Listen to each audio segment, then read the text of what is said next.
Chicago Tonight, Latino Voices is made possible in part by Allstate and the Searle Funds at the Chicago Community Trust.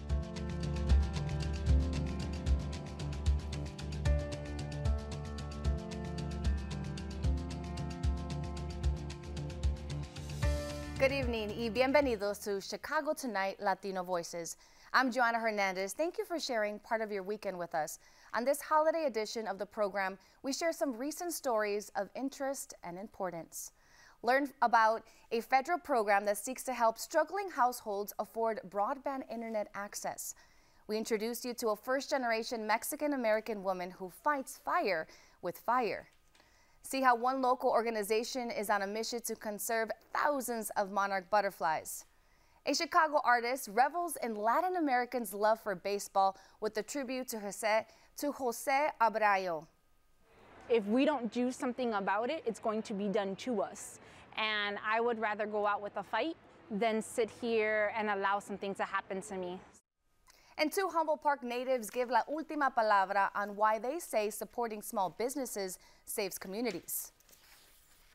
But first, to a recent conversation Alex Hernandez from Univision Chicago recently hosted for us about getting more people access to technology. Here's Alex. For the last 2 years, stay-at-home orders and closed schools made people's reliance on the internet more apparent than ever. It also showcased the inequities in access to broadband internet.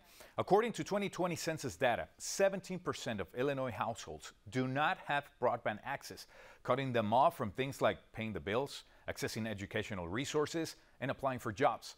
Nationwide, Latino households are not only less likely to have broadband access, but also the devices needed to get connected. That's why the Federal Communications Commission program called Emergency Broadband Benefit, EBB, seeks to close that gap. Joining us now with more are Angie Cooper, Chief Program Officer for Heartland Forward, an Arkansas-based think tank that advocates for policies aimed at boosting the economy in the region, and Caroline Sanchez-Crozier, National Innovation and Technology Committee Chair for the League of United Latin American Citizens, LULAC. Both of you, thank you so much for joining us today. Let's get started, and I want to start with you, Caroline Sanchez. Can you explain the benefits of this program, and why do you think it's necessary? Okay, the benefits of this program are to really bring support to families that are not connected, and one of the main reasons is the cost.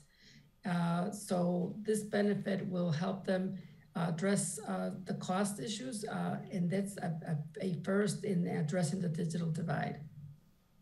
We're actually looking at the graphic right now saying that it could save $50 per month discount for broadband service, up to $100 on a one-time discount to purchase a device, and continues until funding runs out for 6 months after pandemic ends. So this is great. Angie, who is eligible for this program? Yeah, so the FCC has outlined the eligibility. So to go and find if you're eligible, you can either call 833-511-0311. The eligibility is based on a few different criteria. So it is outlined very similar to other federal programs. So think about things that eligible households that are on SNAP and WIC, eligible households that receive free and reduced lunch, and other criteria that is outlined for who is eligible for each community. And especially, we know Latinos and the African American community will greatly benefit from this program. Caroline, going back with you, what are the barriers to access, and how does this program address them? Okay, so besides the cost, the barriers are many times the language. It's not easy to navigate, getting enrolled and in finding the different options for different providers. That's one. The other is the just the literacy, being literate in understanding the different offerings and the benefits that having the internet can provide. So this will provide, addressing the cost, but then LULAC is going to be available to help in all the other steps that it takes to not only get the internet, but use it effectively for your work, for learning, for health, many things that happened after the pandemic that are now essential to be digitally connected. That's a great point that you bring, because digital literacy programs are important. So Angie, I want to ask you as well, are there programs available for participants once they get connected? Yeah, so one of the exciting things between Heartland Forward and LULAC is we are partnering to ensure that communication gets out to the Latinx community on how to, one, sign up for the emergency broadband benefit, but also once you find out if you're eligible, how do you go through the process to sign up? And if you are lacking some of those digital skills, understanding everything from who is your service provider, how does the device get connected to my home? It's going to take on-the-ground partnerships with organizations like Heartland Forward and LULAC to be able to provide that information. And we're just thrilled to be partnering with LULAC as we build out the programmatic efforts and get information out to the households that are eligible. Everyone deserves access to high-speed internet. We know it's an economic issue, and it's, in the 21st century, people should not be lacking that access. Right, and I know you mentioned it earlier, Angie, but I want to ask you again, Caroline, if you can repeat, how can people apply for this program? Well, there's a number. Of course, you can also go online, but if they're not online, they're not going to be able to do that way. Right. So the number is to call is 833-511-0311. And also the partnership that LULAC and Heartland has is to assist, and we'll be providing workshops to our councils across the state, and we'll be walking them through the process. So it really is as easy as calling the number, and then we will be having outreach mechanisms and workshops so that we can walk them through the process. Angie, how do you think this can help the economic outlook for Midwestern Latino communities? We have less than 30 seconds.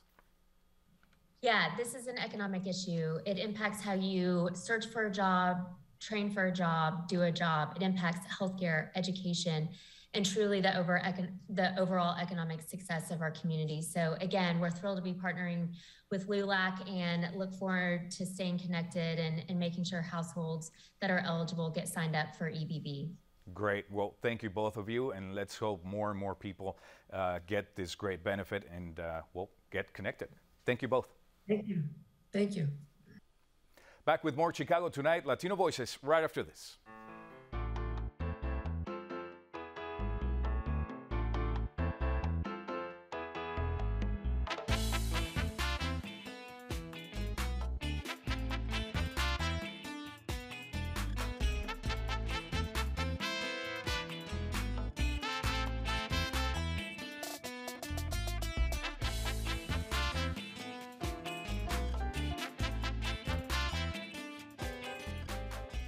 Don't ever miss Chicago Tonight. Subscribe to our podcast. Get a daily download of our show delivered to your desktop or mobile device.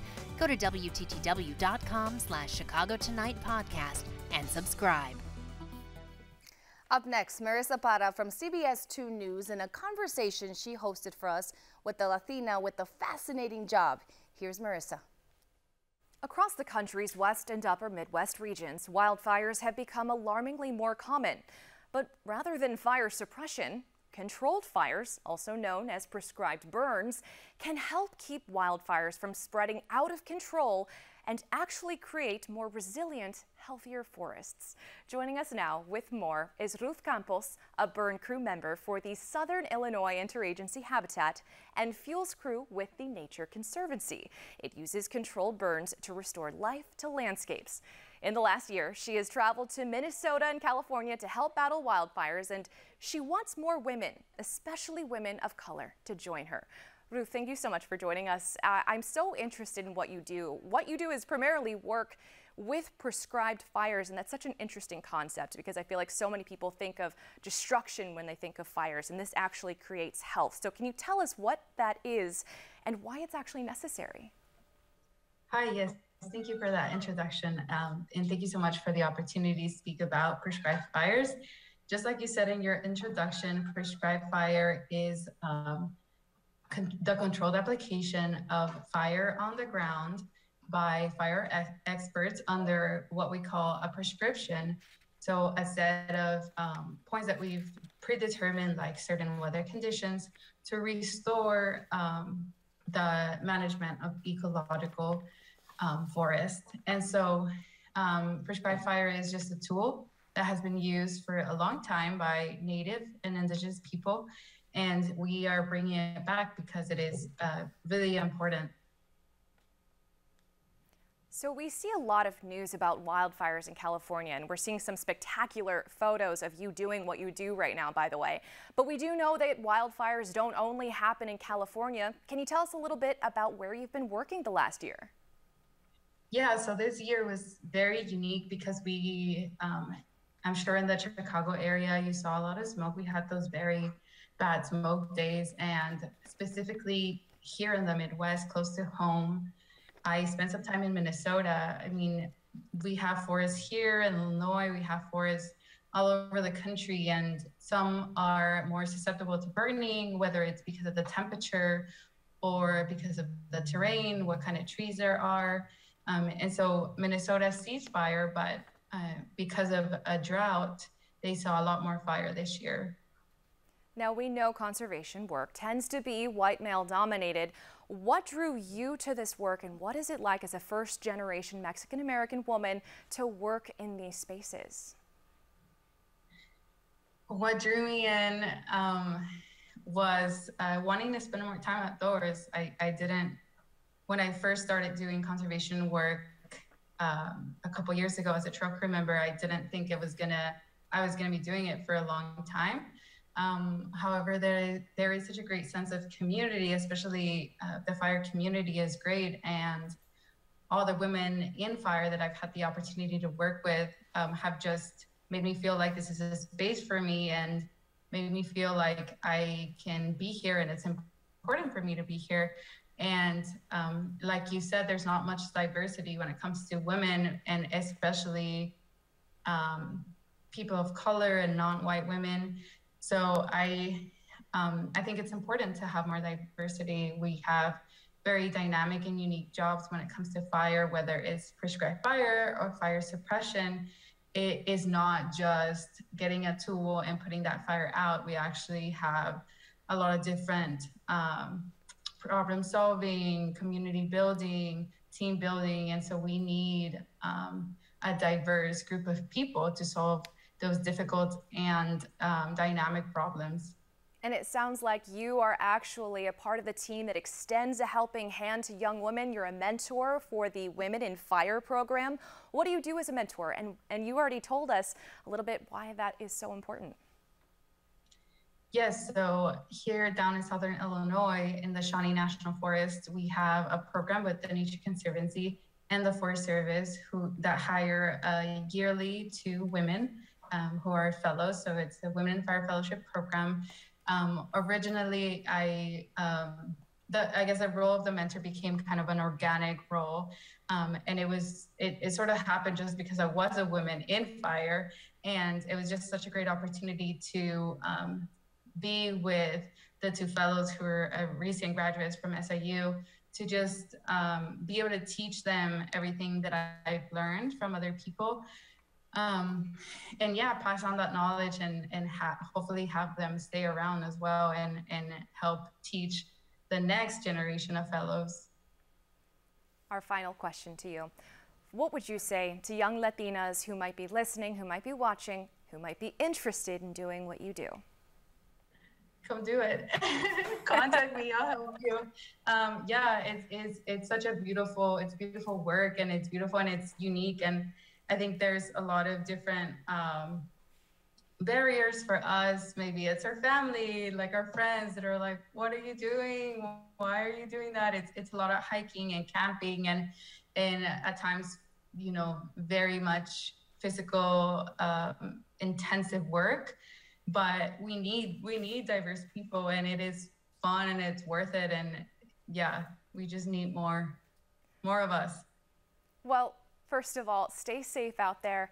And Ruth Campos, our thanks. Back with more Chicago Tonight Latino Voices right after this.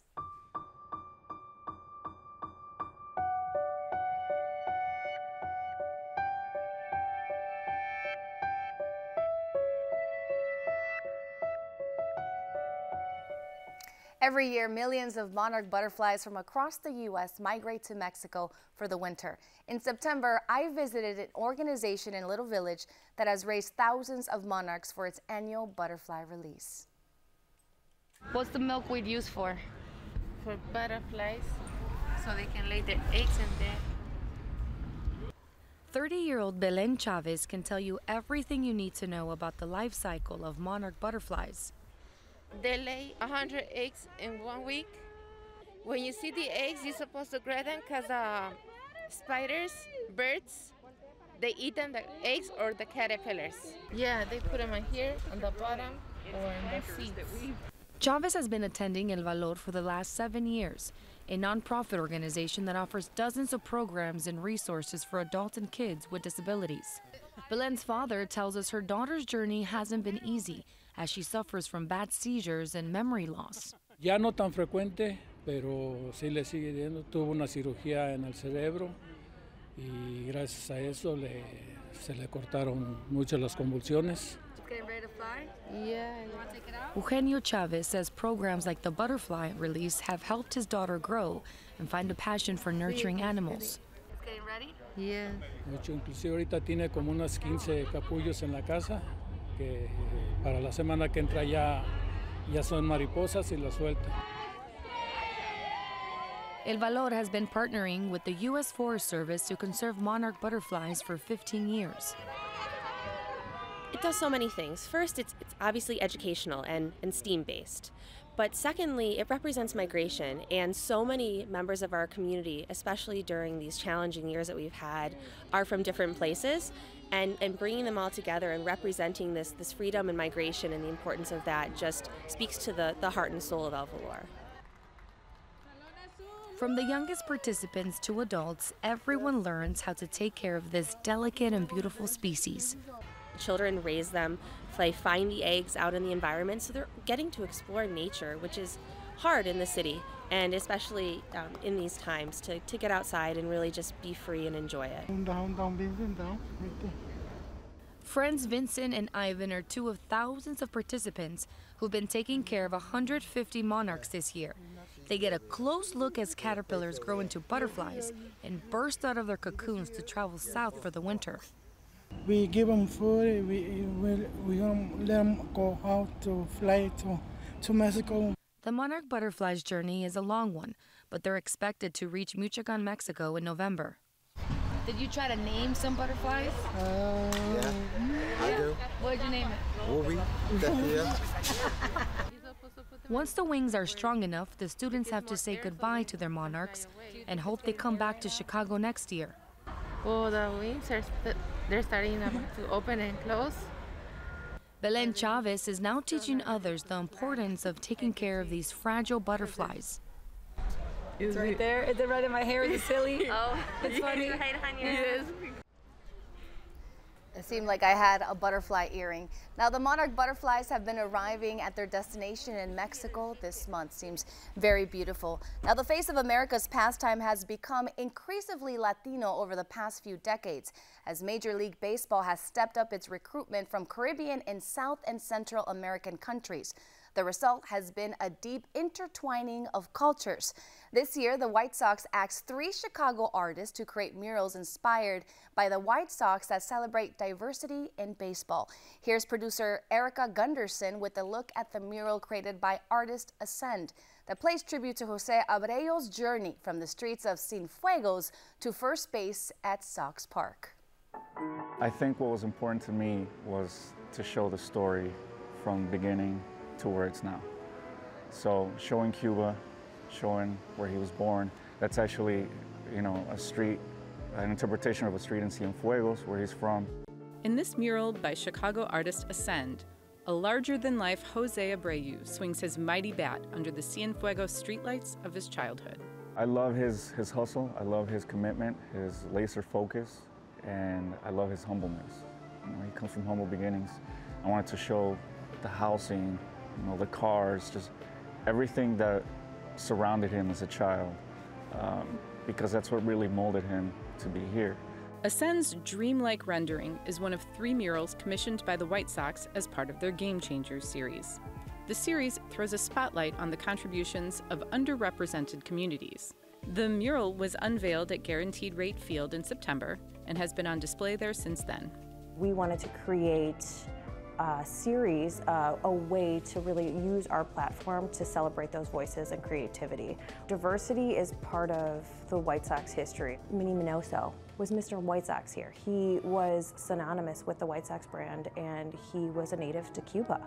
He was a mentor and a dear friend to Jose Abreu. Ascend was born in Venezuela and played baseball himself for years. As a Latino, anyone who made the majors from our country, you were a fan of that team. In our case, it was Ozzie Guillen, 80s and 90s, and I was a Sox fan. Over there, We immigrated to Chicago in '95. I was 13, and we moved to the South Side and just continued my love for the Sox here. To Ascend, baseball and players like Jose Abreu beautifully blur the lines between American culture and Latinidad. I love seeing the diversity within even Latino players because it's good to see it all together, in a baseball field. In a dugout, you're going to have American players, you're going to have Cuban, Venezuelan, Puerto Rican, and it's all just a big family.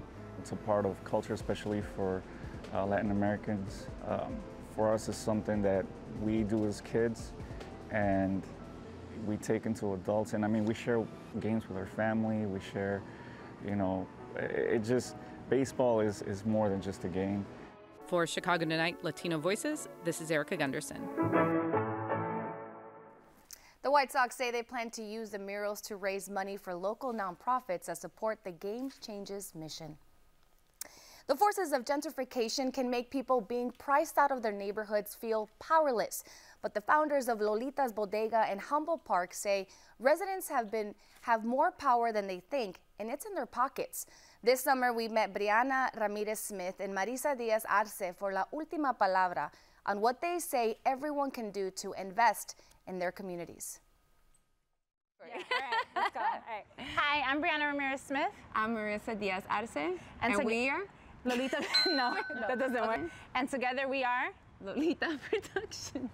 Oh, you wanted me to say it that time. We got this. We got this. You get it? We're gonna let it out. Hi, I'm Brianna Ramirez-Smith. I'm Marisa Diaz Arce. And together we are? Lolita Productions. We are the co-creators of Lolitas Bodega here in Humboldt Park. We are co-jefas. Yeah, comais, neighbors. Best friends. Sisters, pretty much. Yeah. And Lolitas Bodega really is a Latinx pop-up market here in the heart of Humboldt Park. We began in 2019 as a way to stave off gentrification and pour back into our community. And we're very proudly Puerto Rican. And Humboldt Park is one of the last mainstays for us and our culture. And it's slowly being gentrified out. You go through the park and you see families, you see sports, you see older people playing dominoes, people just hanging out. And it is so important that we continue to have that for future generations. I believe the statistic is that 60% of all dollars from small businesses go right back into the community that they're in. And if you're spending money mindfully in your community, it allows you to stave off that small business from having to leave. At the bodega, you are definitely going to find the vendors reflect the community. Clothing to art, creative wares like candles, incense. You would have jewelers, like my ring is actually from one. My earrings are from an artisan, from a local artisan. Our t-shirts. Yep. This is from somebody who lives on Division Street. Some of them, unfortunately, due to the way things are going, have had to leave, whether that be their generation or the previous generation. And so if we just became more conscious of where we're putting our money into, we can definitely change the trajectory of what is happening to our neighborhood. That's the only way we're going to thrive, is if we invest in each other. Be an active participant in your neighborhood. Actually put in some work and help out the community organizations that are struggling and working hard to make sure that the community is receiving the resources that it needs. If we don't do something about it, it's going to be done to us. And I would rather go out with a fight than sit here and allow something to happen to me. There's a lot of magic happening in our spaces. Look for those places that have magic, because you can buy something that will be worth something a lot more later on, right from our own community.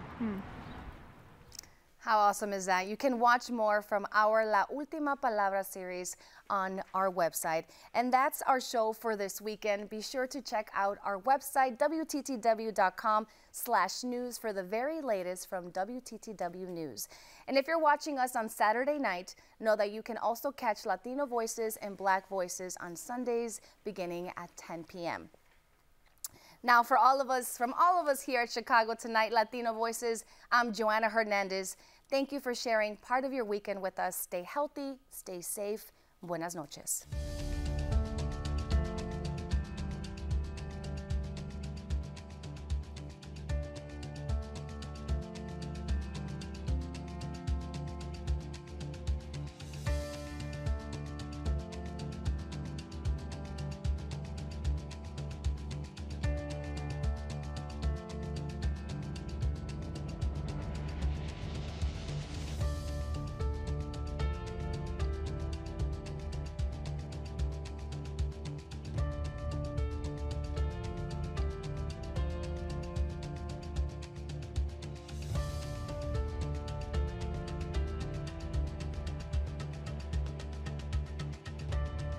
Closed captioning is made possible by Robert A. Clifford and Clifford Law Offices, a personal injury law firm pleased to give back to the community through numerous charitable initiatives.